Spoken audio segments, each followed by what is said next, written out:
झारखंड की हेमंत सोरेन सरकार बुरी तरह से फंसते नजर आ रही है। 2000 करोड़ के डीएमएफटी घोटाले में अब मोदी सरकार की एंट्री हो गई है। यानी डिस्ट्रिक्ट मिनरल फाउंडेशन ट्रस्ट के 2000 करोड़ के घोटाले में अब मोदी सरकार जांच करेगी।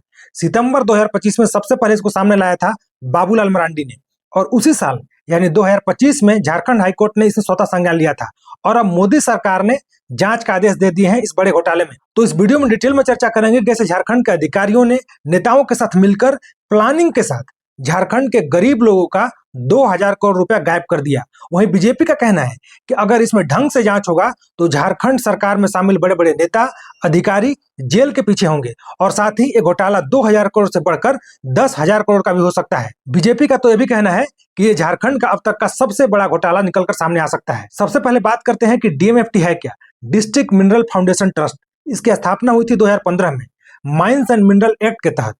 ये प्रधानमंत्री खनिज क्षेत्र कल्याण योजना यानी PM-KKY के तहत काम करता है। झारखंड जैसे राज्य में कई खनन कंपनियां काम करती हैं, जैसे कि Coal India, steel authority of India.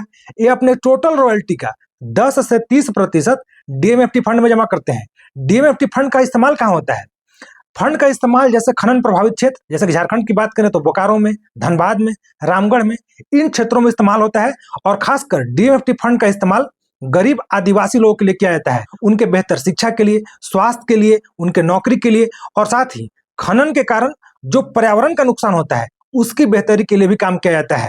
और झारखंड में डीएमएफटी फंड कुल मिलाकर 5000 करोड़ रुपए से ज्यादा का है, क्योंकि राज्य में खनन बड़े स्तर पर होता है। और आपको पता है कि कोयला, अभ्रक, लोहा बड़े स्तर पर झारखंड से निकालकर पूरे भारत में भेजा जाता है। यानी खनन को लेकर झारखंड में बड़े स्तर पर काम होता है, इसीलिए झारखंड में डीएमएफटी फंड 5000 करोड़ रुपए से ज्यादा का है। तो सबसे पहले बात करते हैं कि घोटाला सामने कैसे है। इस घोटाले को सबसे पहले सामने लाया बीजेपी नेता बाबूलाल मरांडी ने।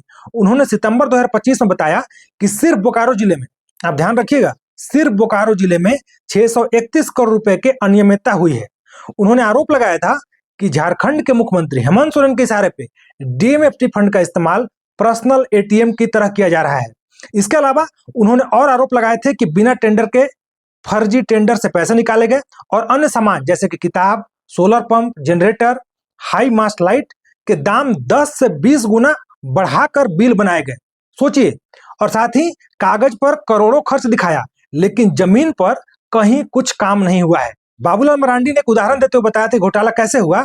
उन्होंने बताया था कि बोकारो के अफसर के बंगले में जिम और व्यक्तिगत सुविधा पर पैसे खर्च किया गया, जबकि खनन क्षेत्र में टीबी, प्रदूषण, गरीबी से प्रभावित लोगों के लिए डीएमएफटी फंड का इस्तेमाल बिल्कुल भी नहीं किया गया, और उनके लिए कुछ भी सुविधा नहीं दी गई। डीएमएफटी घोटाला कितना बड़ा हो सकता है, इसका अंदाजा सिर्फ आप इससे लगा सकते हैं कि सिर्फ बोकारो जिले में 500 से लेकर 631 करोड़ तक का घोटाला है, और अगर पूरे झारखंड की बात करें तो 1500 से लेकर 2000 करोड़।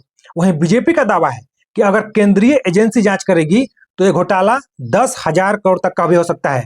और बीजेपी का तो यह भी कहना है कि डीएमएफटी घोटाला चारा घोटाले से भी बड़ा घोटाला है, यानी झारखंड का सबसे बड़ा घोटाला हो सकता है डीएमएफटी घोटाला। बाकी आगे जांच में क्या होता है ये तो बाद में पता चलेगा, लेकिन बीजेपी का यह भी दावा है कि सीधा सीधा झारखंड के मुख्यमंत्री हेमंत सोरेन के इशारे पे पूरे डीएमएफटी फंड का इस्तेमाल किया गया है व्यक्तिगत एटीएम की तरह। यानी अगर जांच होगा तो इसमें सीधा सीधा झारखंड के मुख्यमंत्री हेमंत सोरेन फंसेंगे। इसके अलावा बोकारो जिले से घोटाला शुरू होकर धनबाद, कोडरमा, रामगढ़ जिले में फैला है, यानी जहां खनन ज्यादा होता है। इन क्षेत्रों में पीसीसी सड़क और भवन निर्माण के नाम पर जो पूरा एस्टिमेट बनता है उसमें 15 से 20% एक्स्ट्रा एस्टिमेट बनाकर पैसा निकाला गया है। कुछ डेटा और फैक्ट की बात करते हैं, और साथ में बीजेपी के आरोप पर झारखंड मुक्ति मोर्चा ने क्या बोला है और ये मामला केंद्र के पास कैसे पहुंच गया। तुहिन सिन्हा जो बीजेपी के राष्ट्रीय प्रवक्ता हैं, उन्होंने बोला है कि आदिवासियों की लूट है, और साथ ही उन्होंने बोला है कि झारखंड का सबसे बड़ा स्कैम है। झारखंड मुक्ति मोर्चा की तरफ से बीजेपी के आरोपों का जवाब दिया गया है, और बोला गया है कि जो भी आरोप लगाया गया है सारा राजनीतिक आरोप है, और अगर डीएमएफटी के अंदर घोटाला हुआ है तो घोटाला अभी का नहीं है, हेमंत सोरेन सरकार के दौरान कोई भी घोटाला नहीं हुआ है।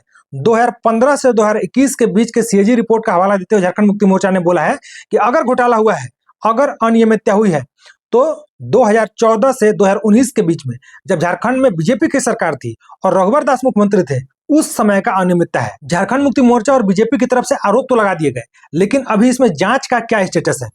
2025 के अक्टूबर महीने में झारखंड हाईकोर्ट ने स्वतः संज्ञान लिया था डीएमएफटी घोटाले में। 4 हफ्ते में झारखंड सरकार से जवाब मांगा। सुनवाई जारी है, लेकिन अभी तक अंतिम फैसला नहीं हुआ है। पीआईएल में सीबीआई जांच की मांग की गई है। अब झारखंड हाईकोर्ट सीबीआई जांच का आदेश देता है या नहीं देता है, ये तो देखने वाली बात है।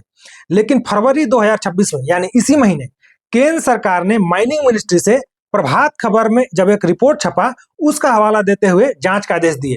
मतलब केंद्र सरकार ने इसमें स्वतः संज्ञान ले लिया है और माइनिंग मिनिस्ट्री से जांच करने को बोला है। प्रभात खबर के जिस रिपोर्ट के आधार पर केंद्र सरकार ने माइनिंग मिनिस्ट्री को इसमें जांच करने का आदेश दिया है, उस रिपोर्ट में 2012 से ही लगातार डीएमएफटी फंड के दुरुपयोग करने का जिक्र किया गया है। तो ये घोटाला भी प्रारंभिक चरण में है।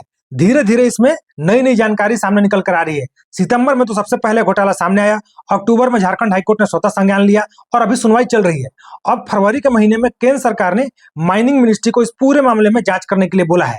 तो जैसा कि बीजेपी का दावा है कि अगर इसमें अच्छे से जांच होगा तो झारखंड सरकार के बड़े बड़े नेता और बड़े बड़े अधिकारी इसमें फंसेंगे और साथ ही ये घोटाला 2000 करोड़ से बड़ा घोटाला हो सकता है। उनका दावा है कि चारा घोटाला से भी बड़ा घोटाला हो सकता है।